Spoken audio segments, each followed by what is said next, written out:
क्या आपको पता है 2020 कोविड क्राइसिस, 2001 का .com क्राइसिस और 2008 के फाइनेंशियल क्राइसिस में सबसे कॉमन चीज क्या है?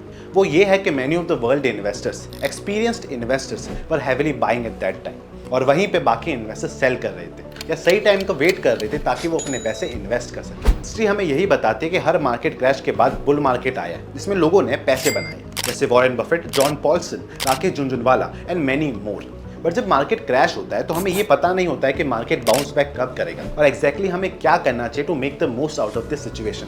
सो इन दिस वीडियो मैं आपको कुछ वेज बताऊंगा about what kind of company you should look for और एक ऐसी टाइमलाइन जो आपकी मदद करेगी to create wealth and make money in this recession. शुरू करते हैं। जब हम स्टॉक मार्केट के बारे में बात करते हैं, कंट्री की इकोनॉमी के बारे में बात करते हैं या फिर जीडीपी के बारे में बात करते हैं, तो गवर्नमेंट के पास कुछ ऐसे टूल्स होते हैं जिससे वो मार्केट को कंट्रोल करने की कोशिश करती है, जैसे यूएस का फेडरल रिजर्व, जिसको इंडिया में एज रेपो रेट कंसीडर करते हैं। इट इज ट्रू कि आप मार्केट को प्रेडिक्ट नहीं कर सकते, बट ऐसे कुछ फैक्टर्स हैं जिससे मार्केट अफेक्ट होता है। फेड रेट और interest rate. Federal reserve interest rate कम करता है और बढ़ाता है ताकि वो मार्केट को कंट्रोल कर सके बाय इंक्रीजिंग और decreasing money supply. Luckily for us, federal reserve का data is not only visible to us but also very predictable. हम इजिली उसको ऑब्जर्व करके अच्छे डिसीजंस ले सकते हैं अपने इन्वेस्टमेंट के लिए। सो अगर अपन 2020 के कोविड क्रैश के बारे में बात करें तो उस क्रैश के बाद में इकोनॉमी की बैंड बजी हुई थी। लोग बाहर जाकर सामान खरीद नहीं रहे थे, इसलिए जीडीपी और इकोनॉमी दोनों अफेक्ट हो रही थी। सो इकोनॉमी को बढ़ाने के लिए गवर्नमेंट को मनी सप्लाई करने की जरूरत थी मार्केट में, इसलिए उन्होंने इंटरेस्ट रेट कम करी। इंटरेस्ट रेट कम करने से ये हुआ कि लोगों के हाथ में ज्यादा पैसा है, वो इजीली लोन ले पा रहे थे कम इंटरेस्ट रेट पे। कंपनीज पैसे बोरो कर पा रही थी कम इंटरेस्ट रेट पे ताकि वो अपना बिजनेस चला सके। होम लोन का इंटरेस्ट रेट भी काफी कम हो गया था। उस समय जो फेड रेट थी वो ऑलमोस्ट 0% थी और रेपो रेट भी इंडिया में काफी कम थी। और ये जो सिचुएशन होती है काफी सूटेबल होती है कंपनीज के लिए और इन्वेस्टर्स के लिए। बट प्रॉब्लम ये होती है कि अगर आप मार्केट में ज्यादा पैसे सप्लाई करोगे तो इन्फ्लेशन बढ़ सकता है, महंगाई बढ़ सकती है और यही हो रहा है स्पेशली इन यूएस में। सो इन्फ्लेशन को कंट्रोल करने के लिए फेडरल रिजर्व को अपना इंटरेस्ट रेट बढ़ाना होता है ताकि मार्केट से पैसा बाहर निकले, इन्फ्लेशन कंट्रोल हो सके। इसी चक्कर में फेड की इंटरेस्ट रेट बढ़कर ऑलमोस्ट 5% हो गई है, जो ऑलमोस्ट 0% थी एक साल पहले। और ये जो सिचुएशन होती है इसमें कोई खुश नहीं होता, ना कंपनीज, ना इन्वेस्टर्स, ना पब्लिक। और यही पहली चीज है हमारे टाइमलाइन की, फेड रेट इंक्रीज करना। In the recent meeting federal reserve ने 25 बेसिस पॉइंट से इंटरेस्ट रेट को बढ़ा दिया। एट द सेम टाइम उन्होंने फेड रेट हाइक को पॉज करने के सिग्नल भी दी, which also depends on inflation data, जो भी वो आएगा उस पर। वी कैन क्लियरली सी कि इंटरेस्ट रेट इंक्रीज होती है तो स्टॉक मार्केट गिरता है। बट अभी की सिचुएशन थोड़ी सी अलग है। अभी मार्केट में बहुत सारे वेरिएबल्स है जिससे मार्केट अफेक्ट हो रहा है, जैसे कोविड हो गया, रशिया यूक्रेन का वॉर हो गई, energy crisis in Europe. But we can not deny the correlation between interest rate and the market falling down. So by looking at fed data हम ये चेक कर सकते, प्रेडिक्ट कर सकते हैं कि फाइनेंशियल मार्केट कैसा परफॉर्म करेंगे फ्यूचर में। आई अंडरस्टैंड कि मार्केट को टाइम नहीं करना चाहिए, I do understand and I am not even telling you to do that. आप जो इन्वेस्टमेंट करते हो बिना किसी वरी के कि मार्केट में क्या हो रहा है, उसमें आप इजिली 12 से 13% रिटर्न कमा सकते हो in the long term.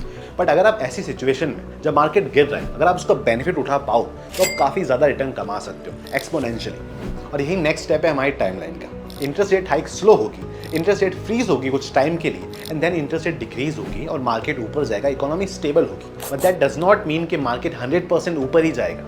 History में बहुत बार ऐसा हुआ है कि इंटरेस्ट रेट कम करने के बावजूद भी मार्केट गिरा है, क्योंकि ये सारी चीजें अचानक से नहीं होती। It takes some time for things to get normal. Market bottom में जाएगा and then it will bounce back. There is a big possibility कि ये रिसेशन और डाउन ट्रेंड आपको 2023 के एंड तक देखने मिलेगा या फिर 2024 के स्टार्ट तक, और उसके बाद मार्केट बाउंस बैक करेगा and you will probably see bull market in next 2 years। But remember कि ये कोई शॉर्ट टर्म इन्वेस्टमेंट प्लान नहीं है, it is a long term plan. क्योंकि इन चीज़ों को देख के शॉर्ट टर्म इन्वेस्टमेंट प्लान बनाना it is not a good idea. So it is a long term plan और जो भी मैं यहाँ बताता हूँ वो लॉन्ग टर्म ही होता है। And to be honest there is a possibility कि प्लान फेल हो जाए, बिकॉज यू नेवर नो, एक नया वायरस आ जाए, वॉर टाइप सिचुएशन क्रिएट हो जाए रशिया यूक्रेन जैसे, एंड इन दैट केस चीज़ें बदल सकती है। ऐसी कुछ भी सिचुएशन क्रिएट होगी तो मैं वीडियो बना दूंगा। All you have to do subscribe, जो बिल्कुल फ्री।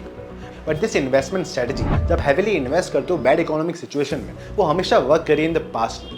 पर ऐसे कुछ रूल्स है जिनको फॉलो करना काफी जरूरी है। मैं फिर से बोलूंगा, काफी जरूरी है। सबसे पहला रूल, कैसे हाई इन्फ्लेशन और बैड इकोनॉमिक टाइम्स में आपको ऐसी कंपनीज को देखना होता है जिनके पास कॉम्पिटिटिव एडवांटेज हो कंपेयर टू अदर कंपनीज। ऐसी चीजें जो रेप्लिकेट नहीं कर सकते, जिसे अपन मोट कहते हैं। एक और डिफरेंट टाइप का मोट होता है जिसे बेस्ट मोट कहा जाता है, ब्रांड वाला मोट। फॉर एग्जाम्पल पेप्सी ने एक चैलेंज किया था जिसमें उन्होंने कस्टमर को 2 कोल्ड ड्रिंक दी थी और कस्टमर को ये बताना था कि दोनों में से किसका टेस्ट बेटर है। तो मैक्सिमम लोगों ने पेप्सी को चूज किया था ओवर कोक। बट अगर उस पर लेबल लगा दिया जाए कोक और पेप्सी का, तो मैक्सिमम लोगों ने कोक को चूज किया था। सो इवन दो बहुत सारी कंपनीज ने बहुत इजीली कोक को रेप्लिकेट कर लिया और उससे बेटर कोल्ड ड्रिंक बना दी, बट फिर भी कोक के पास ऐसा ब्रांड है which still make them the number 1 company in the world. So you have to look for this kind of companies. जैसे टाटा हो गई, जब हम टाटा का नाम लेते हैं तो साथ में एक ट्रस्ट बिल्डअप होता है। जैसे रिलायंस हो गया, आईटीसी हो गया, एशियन पेंट्स हो गया, ऐसी कंपनीज। स्पेशली जब लोगों के पास पैसों की तंगी होती है तो वो चीपर प्रोडक्ट्स की तरफ नहीं जाते, वो रिलायबल प्रोडक्ट की तरफ जाते हैं, इवन दो उनको थोड़ा महंगा पड़े। बट कोई भी कंपनी का मोट हमेशा उनके साथ नहीं रहता है। इसलिए एज एन इन्वेस्टर आपको ऐसी कंपनीज को देखना है जो आने वाले 5 साल, 10 साल, 15 साल, 20 साल में कैसा परफॉर्म करेगी, और वो फिगर आउट करना ईजी नहीं होता है। इसलिए try to look for long term record of those companies, revenue, EPS, free cash flow, return on equity जो कॉन्स्टेंटली ग्रो कर रहा हो एटलीस्ट 10% पर ईयर पे। Second rule, as an investor आपके पास बहुत पेशेंस होना चाहिए। Long term outlook is the best advantage you could have. अगर आप सही टाइम पे एक अच्छी सी कंपनी में इन्वेस्ट कर लेते हो, then all you have to do is wait. I know it is boring, but that is the reasons के index fund 90% of the active fund managers को बीट करते हैं over the long term. And the best part about this strategy कि अगर आप एक long term investor हो और आप हाई क्वालिटी बिजनेस में इन्वेस्ट करते हो, तो हो सकता है कि आप एक्सीडेंटली एक एक्सपेंसिव स्टॉक बाय कर लो and they can still be worth a lot in the next 10 to 15 years.